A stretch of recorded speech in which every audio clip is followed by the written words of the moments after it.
I'm Sarah Wilson and you're listening to the Roots and All podcast. I'm here to help you get growing. Join me as I explore everything plant related both indoors and out and provide the information you need to create your perfect green environment. Hello and welcome to this week's episode of the podcast. In this episode I'm talking to ecologist and woodland owner Simon Leadbeater. We talk specifically about whether trees are sacred. And spoiler alert, Simon thinks they are, and he does explain eloquently and convincingly why. He touches on books by authors you may well have already read, The Hidden Life of Trees by Peter Wohlleben and Thus Spoke the Plant by Monica Gagliano. However, if you believe trees are sacred and sentient, a problem arises. Namely, do you have any right to move them or prune them or even move amongst them? And it's questions like these that we touch on in the episode. The sound does drop in and out during the interview. Simon stood in the loo at one point to get decent reception, and for the latter part of the interview he stood outdoors, which, considering we recorded this in December and it was a freezing cold day and was getting dark out, was very kind of him. So please stick with it, as what Simon says is very much worth hearing. He jumps straight into explaining the historical significance of woodland groves across the world. In India there are still many sacred groves, up to 50,000, and they're female nature deities called Devis, or Devi singular, are worshipped. And in the UK, we think of sacred groves and the Druids, of course. Now, where sacred groves come from depends upon where they are.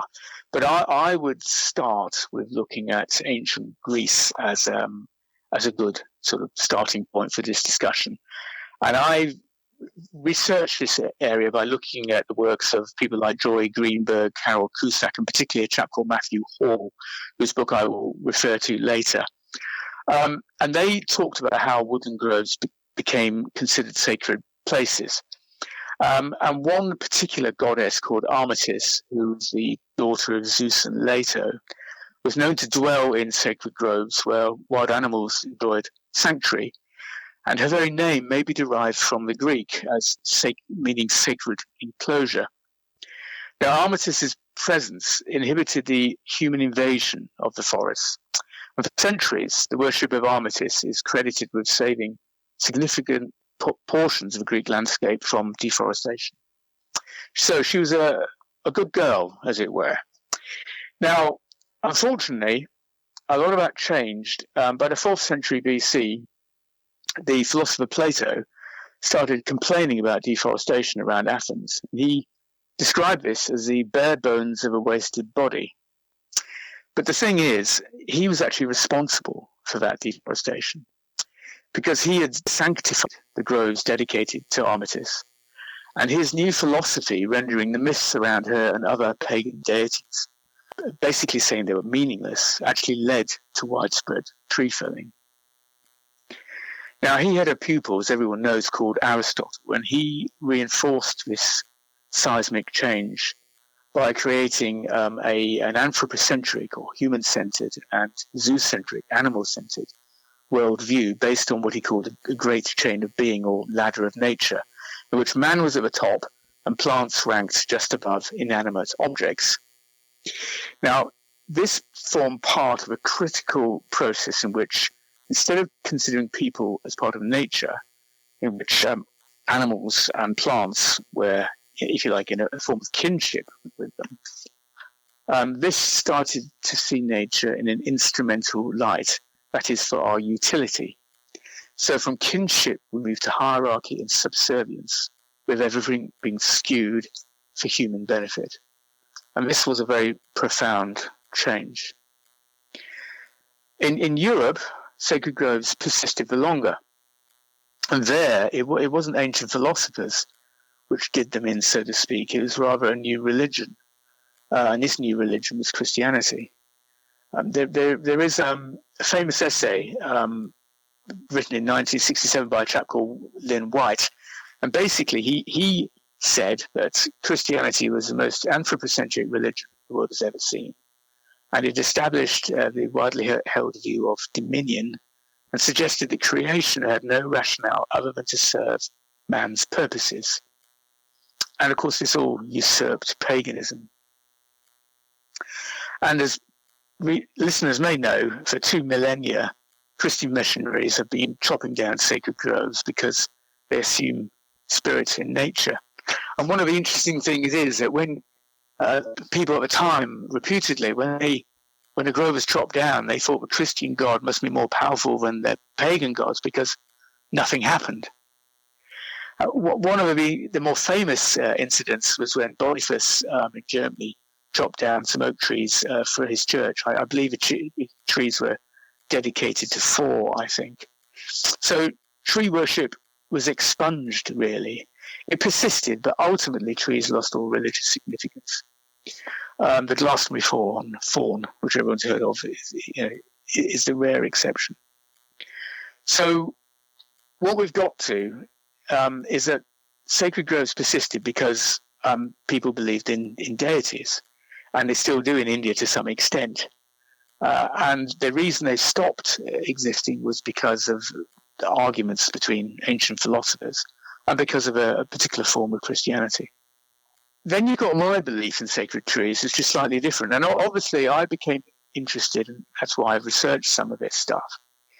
But I, in all honesty, I used to see trees as wooden statues benefiting wildlife and nothing much else. And 20 years ago, my wife and I bought a woodland as a sort of wildlife sanctuary. And much as, of course, I like trees, but I didn't think much of them other than as habitat. But in April 4 years ago, we moved here, which is a long story in itself, but suffice to say, I now live on the edge of our woodland. And I felt I was crossing a sort of threshold, and I began to see them very differently. And I didn't really understand my feelings about them. And certainly I began to think of them as sacred, but that confused me because I just associated the word sacred with a religious concept. And then I started reading people like Peter Wohlleben, who we will talk about, and watching Professor Suzanne Simard's TED Talk. And I began to think about this subject more and more. And one of the things I started thinking about was secular definitions of sacred. Because obviously I didn't believe in, tree spirits and so on and so forth. No one in their right mind would. Or so I thought.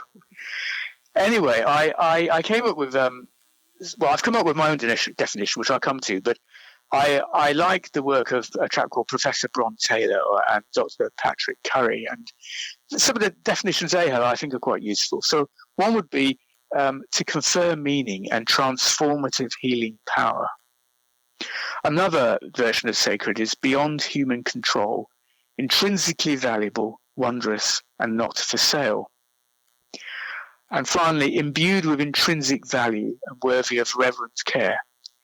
And I think those are good definitions of sacred, and they don't require us to believe in the supernatural. For me, I began to think, well, what does it mean? Sacred mean to me? And I think what we hold sacred, we consider perhaps dearer than ourselves. We sometimes wish to protect whatever is sacred, its secrecy, and certainly we wish to protect it itself. We would approach something sacred with respect, and we'd wish to look after something sacred with devotional care. There is another component of sacred, which I hope to come to towards the end of our discussion, but that's where I was. And in a way, if we consider trees to be sentient, which we'll talk about in a moment, that's enough to consider them sacred. End of story. We don't need to think more beyond that.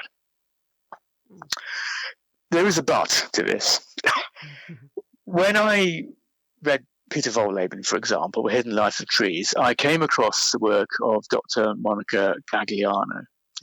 And then I also read a book by Judy McAllister called Forest Voices.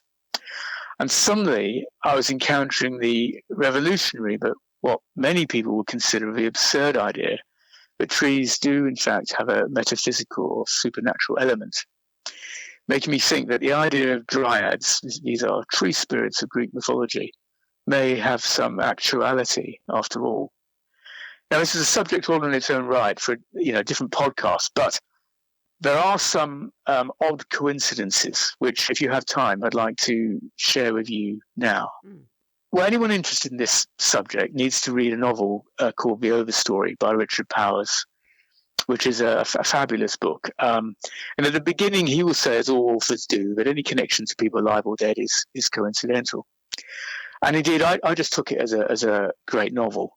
But then I read an essay by Brian Taylor, who I mentioned, and he explained that the characters are based on real people trying to save the Californian redwoods from being clear-felled in the 1990s.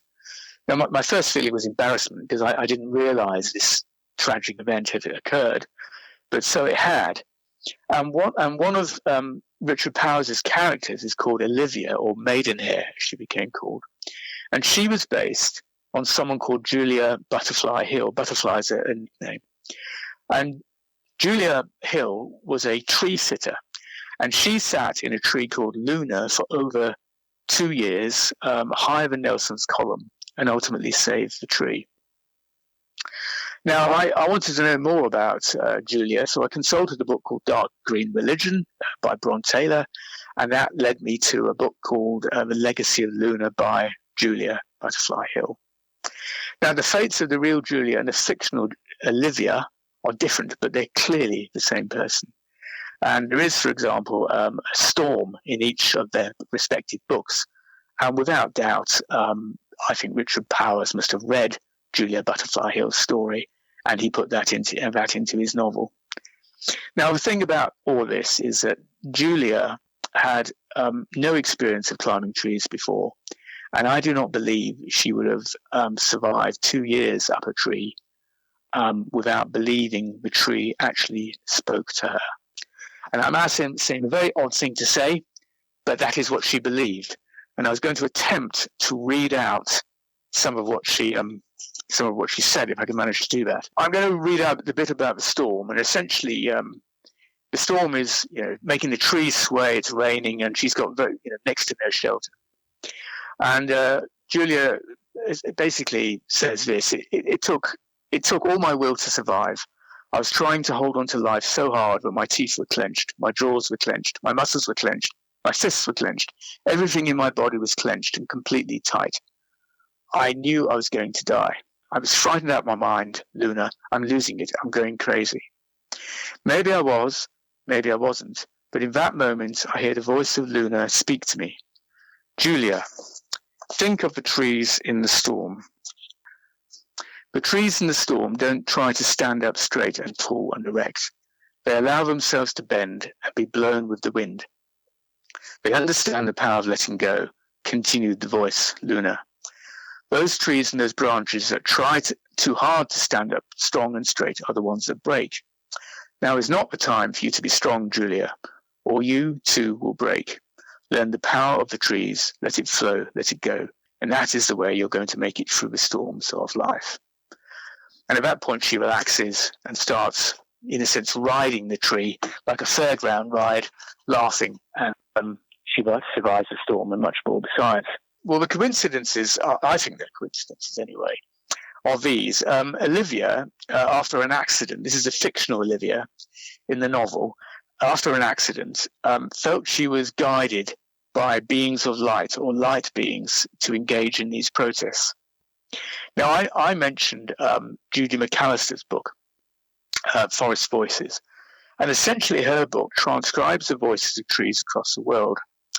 Now, Judy McAllister was the former chief executive of the Findhorn Foundation, whose fellows include Satish Kumar, Jonathan Porritt, and so on. So, it's a serious organization. I think she's a serious person. I want to, emphasize that.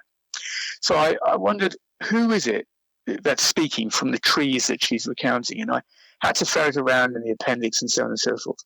And eventually I found that the beings are called devas. That's to say, a masculine and a devi, I think.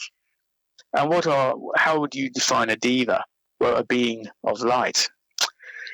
Now, I accept that does not prove anything at all, but I found it an interesting sort of coincidence.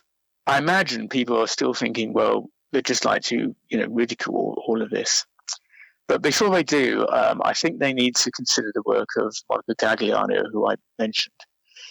And she's a leading plant cognition scientist. And what she says is as follows. The idea that plants have, essentially she says, plants have qualities which are beyond the current scientific constructs allow us to contend with. I think if you read her work, either her scientific work or her book, Thus Spoke the Plant, or indeed see Monica Gagliano on YouTube and so on, you'll realize that she's a very serious scientist and someone who, in my opinion, has to be taken seriously. So to try and summarize where we are in terms of answering your question, when people worshipped Artemis and other pagan deities, forests were preserved and a culture was one of kinship between plants and animals. But Plato and Aristotle replaced kinship with utility and subservience, reinforced by some forms of Christianity, which introduced the concept of dominion, and nature was no longer worshipped, and lo and behold, the forests fell. Now, for myself, I moved into our woodland and began to see trees in a new light, felt they were sacred, and began to think what made them sacred were the ideas of them being wondrous, not for sale, of intrinsic value, all secular foundations for considering sacredness. But then left field, which completely bowled me over, writers came along to echo beliefs held in classical antiquity. So while a tree has never actually spoken to me, although I have met someone to whom they have spoken, nevertheless, I feel a lot of credence needs to be put in the works of Monica Gagliano in particular, and that reinforces to me why trees need to be considered sacred, why we need to restore a sense of sacred to woodland groves. Would you like to add anything to the end of that question, which is how does this sentience manifest itself in the everyday life of trees? Okay, I'm going to try and talk about sentience in lay terms. And you mentioned The Hidden Life of Trees, and I think it's a wonderful book, and I think everyone should read it. And one of the things Peter Wohlleben talks about repeatedly is that trees feel pain. He writes, ouch, and so on. But I'm not sure that he explains why or how trees feel pain. But that does touch on our first understanding of sentience, which is to feel. So, where you or I to cut our finger, it would hurt, therefore we are sentient. And I think that's one definition of sentience. There is another one, however, which is a bit broader. And this concerns experiencing life subjectively. Now, assuming we haven't just cut our fingers, we are not therefore actively feeling, but we are experiencing this conversation. There's a sort of flow in terms of how we experience life. I want to avoid terms like consciousness because that will get me into terribly difficult terrain. But if we consider for a moment trees communicating via the Wood Wide Web, if we consider a concept of mother trees better connected to the forest than others, favouring their offspring, if we think of trees assisting each other, as Peter Wohlleben says they do, or having association with their own species or indeed other species, which Suzanne Simard talks about with her research on birch and Douglas fir, then I think there's a case for saying trees experience life subjectively. And if they do, then I think there's a case for saying they are sentient. And if we add to this mix the evidence that plants have memory and indeed cognitive abilities, as Gagliano demonstrates in some of her experiments, I think that just reinforces that idea. Now, I think there are people who will just think this silly, and some scientists, I think, would describe these reactions of trees as reflexive or autonomic, I think is the word, like breathing. And I'm not a scientist, and I can't possibly, compete with a scientist in terms of debating one way or the other. But I have a sense that the science is moving in Simard and Gagliano's direction. And I think the important thing is to consider our starting point. We started thinking of trees as sort of Blake's, green things, but we now know they are not inert. Far from being static and unmoving, they swell and contract as they go about their lives. They have a pulse. They exhibit altered states of waking and resting. In other words, they are living organisms. So why should we be so surprised that they might be sentient as other living organisms are? What I found interesting was I heard Monica Gagliano interviewed, and she was talking about, well, actually, the person doing the question asking was asking her about if trees do perform certain functions, if there is this kind of sentience, then where would the brain be? Where would the consciousness be held? And of course, within the framework of biology, you can't identify that in a tree. And I think that goes back to the kind of anthropomorphism. We can't see beyond the human structure to understand where a consciousness could exist somewhere that's not, I mean, even with humans, we don't really understand it. So I guess we can't possibly try and understand it in trees. But it is an intriguing concept. Well, what Gagliano says, actually, we are trapped in our own anthropomorphism. But I mentioned academic sentience discussions. There's a journal called Animal Sentience, and I wrote a commentary on one chap, and he made the point that we don't even understand our partners, which is true. Yeah, which is true. But I think the idea of anthropomorphism is actually a very important one, because I was at a session at University College London last week, and there's a chap talking about the Wood Wide Web, and he was a tree expert, and he said that we shouldn't be anthropomorphic about trees, but I sort of think we should, actually, Sarah, in a way.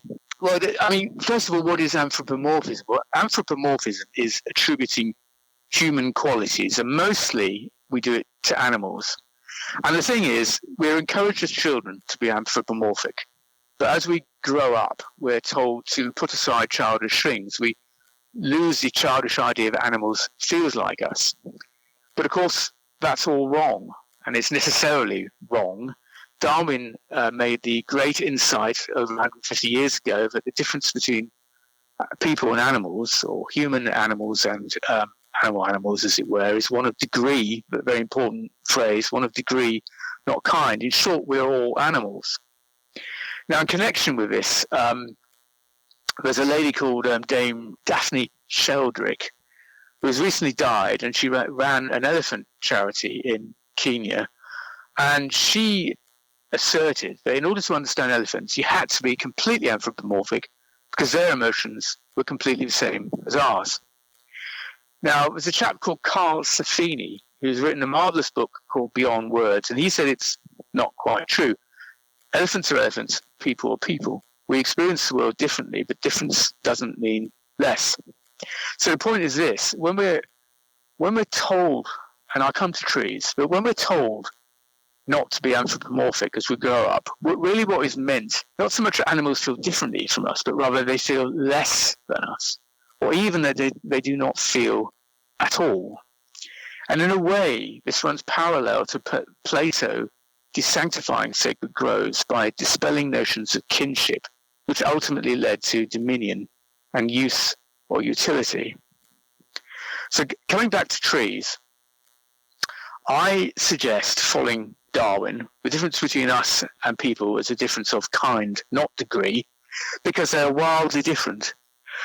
But and I know this creates all sorts of ethical and answerable dilemmas. I suggest that nevertheless they may feel and experience life, and just because they feel and experience life completely differently, that does not mean they feel any less than us.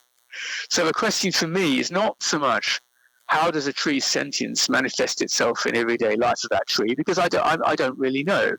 The question rather is how should that sentience, or that possible, probable sentience, manifest itself in terms of how we relate to and treat trees in our daily lives. That's how I look at it. Yeah.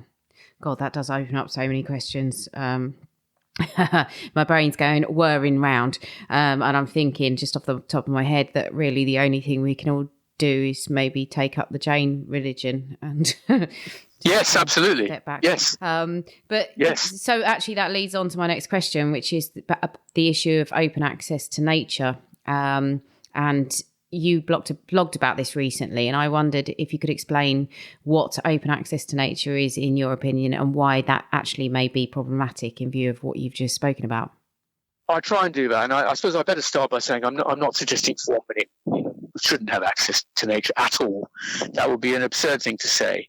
But my views extend from considering trees sacred and animals feeling in ways similar, not the same, but similar to us.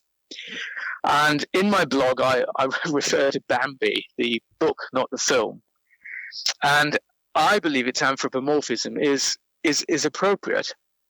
And I'd also, in answering the question, cast your mind back to when I said the worship of Artemis prevented the human invasion of forests because those forests were sacred to her. Now, I was invited to write a blog by Nearby Wild, and I decided to do so because I think this is a very thorny, misunderstood subject, and I think it's very political. I think some political parties wish to promote what's called a right to roam, which basically means people can, with exceptions, walk wherever they like, presumably accompanied by their dogs. And I feel, in a way, this is part of a toff-bashing agenda, if I can put it like that, and simply hasn't been thought through at all. And actually, without realizing it, it's a human supremacy agenda, which puts human interests above all else. And if we think about it for a moment, even relating it to our gardens, we wouldn't think it okay to walk up to a blackbird nest, for example. If we knew a blackbird were nesting in a particular hedge, we would steer clear. We would give that nest respect because we would know going close would frighten Mummy Blackbird away. And no one, I think, would consider it okay for people to visit woodlands with their dogs to disturb badger sets, ground nesting birds, chase foxes, and so on and so forth.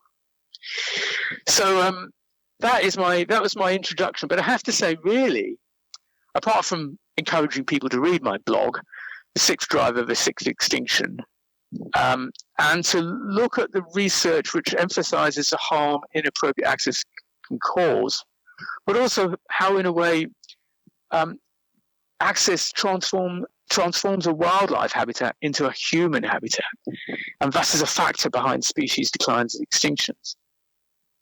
But most of my views derive from actually my own experience of living here. And as a dog owner, I know that our dogs, if we let them, will just chase the deer and the foxes and everything else. And I can't control other people's dogs as we do ours, but not infrequently I hear, the plaintive calls of owners who don't seem to realise that if they let their dogs off on the footpath near a woodland, the dogs will simply chase wildlife. That's what they do. I'm also conscious of my own impact on wildlife. As I say, it's obvious. If the deer see me, they look at me and they scalp her because they're terrified of me. And that's true of almost all wildlife. But occasionally, just occasionally, because we don't go in our woodland very much, occasionally I see wildlife like foxes and deer bathing in the sun just as we do. And I suddenly realised what their behaviour would be were I not there. So in short, I have no right to roam in our own woodland because I consider the woodland belonging to the denizens of the forest, if you like, and not to me. So to try and summarise, habitat loss, which includes human invasion, is, according to one writer I know, the greatest source of animal suffering. And what I want to try and do in our woodland is to create the conditions for happiness, not suffering. And the right to roam actually only thinks about us. And I think we need to be rightfully anthropomorphic to have empathy for animals who call woodlands wild places home. And above all else, they want to be left alone, Sarah. So in view of that, I was reading your blog and I thought, well, how do we then, in light of how we are at the moment in society, in view of attitudes to the environment, in view of the fact that we have less and less of a connection with nature, how do we regain that connection with nature if we keep, apart from it really? Do we need to build nature reserves for humans and then keep the real wildlife beyond the fences? Well, I think that's a good question, and I don't have I don't think I have a very good answer, to be honest. But I would agree with you. I attended another session at University College London a couple of weeks ago, and they had speakers including Tony Juniper, Chair of Natural England, and Stephanie Hilborn, who used to be CEO of the Wildlife Trust. And there were 6 speakers in all, and every single one of them said that their engagement with nature as children galvanized them into leading careers in conservation. So the idea of separating people from nature, which you might say Plato started, would, be madness. And I would never, I hope no one would think I was saying that. There is a tension, I think, between enabling people to have access to nature for a whole host of benefits and allowing nature's denizens the right to happy, undisturbed lives. The way I'm going to try and resolve it is I would like to encourage part of our woodland to have access to volunteers to look after it, and particularly young people, young children, to play in it, if you like. And my idea would be to sort of rekindle the idea of sacred values of nature and also caring for the area. That's a difficult one, but essentially what I'm trying to do is separate the wild part of the woodland, which in a sense I'm rewilding. The human activity is not required, and all it will do is chase animals away. And a part of the woodland where there used to be a lot of human activity in terms of coppicing, there's a chalk slope which needs scything once a year and so on, which would actually benefit from there being less deer to prevent the browsing and so on. And that way I get a balance between people engaging with nature and hopefully learning what they can contribute to nature, and leaving the greater part of the woodland to the wild. And I hope that balance is one which might work. It's not a perfect answer, Sarah, but that's how I'd like to do it. If you allow people access ubiquitously, I think it's a sort of tyranny in a way, because animals then never are able to find peace. And I just think that's a wrong approach. Okay, well, that does sound like a solution that that certainly could work. So I guess leading on from that was my next question, which was you wrote to me that we need to consider the feelings of trees themselves. So I guess leaving them to their own devices is one way we could do that. Are there any other ways that we might do that? Yes, I rather created a question for myself there. I'd like to try and answer that in a particular way, and I don't know if I'm answering your question completely, but let me have a go anyway. My view is we don't know exactly how trees feel, but assuming they feel differently from us does not mean they feel less. I think I've said that. And looking at the question in these terms is almost trying to understand a biological, ecological question. And I wonder if we could consider things a bit differently. So in other words,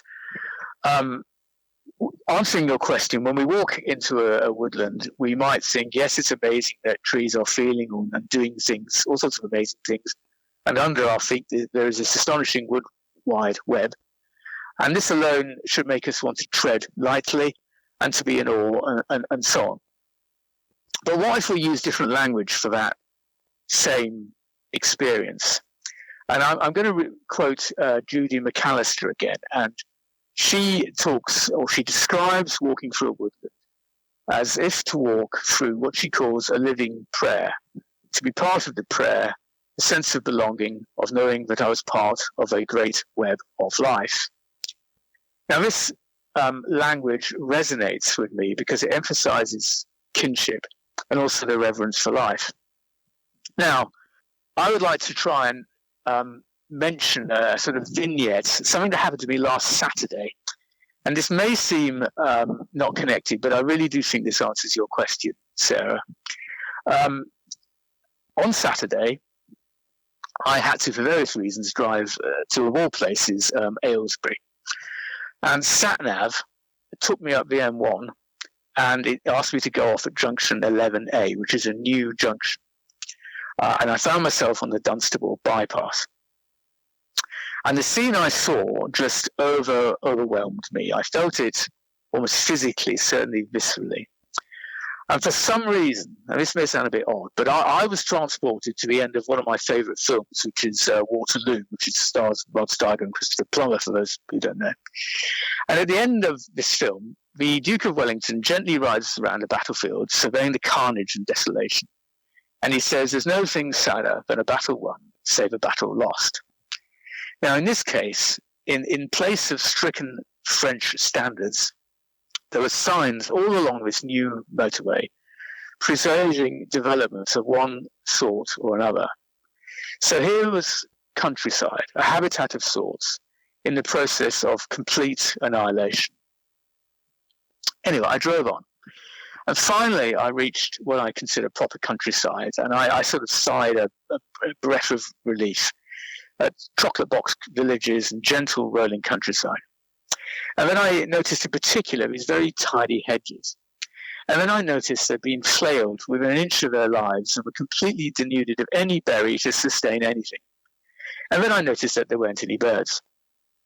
So, in this one journey, this one journey encapsulated the problem as expressed in my part of the world, and Hertfordshire, Bedfordshire, and so on. And it's simply extinction. And it's extinction everywhere for anyone who cares to look for the very obvious signs.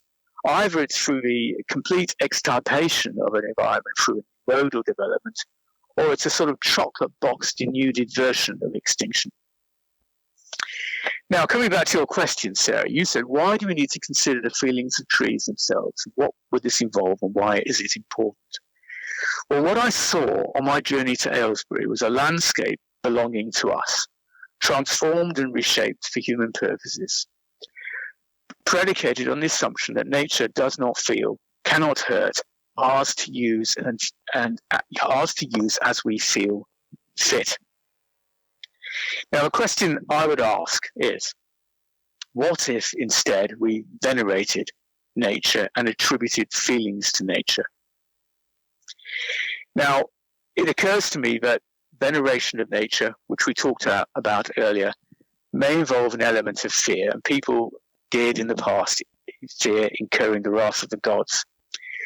But I think I said that what was sacred, what we held sacred, was dearer than us, and we would like to look after that sacred thing with devotional care. Or in other words, what that says to me is that we love that which we consider sacred. Now, love means different things, but I mean specifically what I think may be pronounced agape, or agape. It's spelled agape. Maybe it's Greek. Maybe it's pronounced agape, which is a spiritual love, or the highest form of love you can have. The sort of love you would have for God, or God would have for us, and so on. And the interesting thing is that Julia Butterfly Hill actually talks of agape in her book. And it seems to me this type of love is, of course, a healing, redeeming, and transformative love. And in other words, if we acted with that love, we would not be flailing our hedges or driving new destructive roads through the countryside. So to sort of conclude, really, what I'm trying to say is that if we rekindled our veneration for nature and restored a sense of the sacred to trees and woodland groves, I think that would help love permeate our daily lives. Now, for Julia Hill, that's now expressed in what she calls being joyously vegan. That's how she called it. I think rediscovering the sacred would possibly mean different things for different people. But expressing love with every mouthful, or every step and breath we take, every decision we make, I think that is how we could translate our sense of veneration for nature, our sense of sacred feeling trees into our daily lives. I hope this is a potentially powerful idea. And the key, in a sense, is the translation of the veneration of the sacred into how we live on a daily basis. And that's why I think we should consider trees as feeling sacred beings. This is such an interesting and relatively unexplored topic, which carries huge implications for the way we garden and indeed live our lives. I'd love to hear your thoughts on this, so reach out to me or Simon on social media and let us know what you think. I've put links to his channels in the show notes, plus links to all the books and online articles he mentioned. So I'd like to say a really big thank you to Simon for taking part in the interview, and of course thank you to you as always for listening, and I will catch you next Tuesday. You can download or listen to the podcast direct from the website www.rootsandall.co.uk, where you'll also find my blog and a sign-up form for the newsletter, which gives you a weekly roundup of content, plus the inside scoop on things like upcoming guests. Or you can subscribe wherever you normally get your podcasts. Email me with comments and feedback at podcast@rootsandall.co.uk.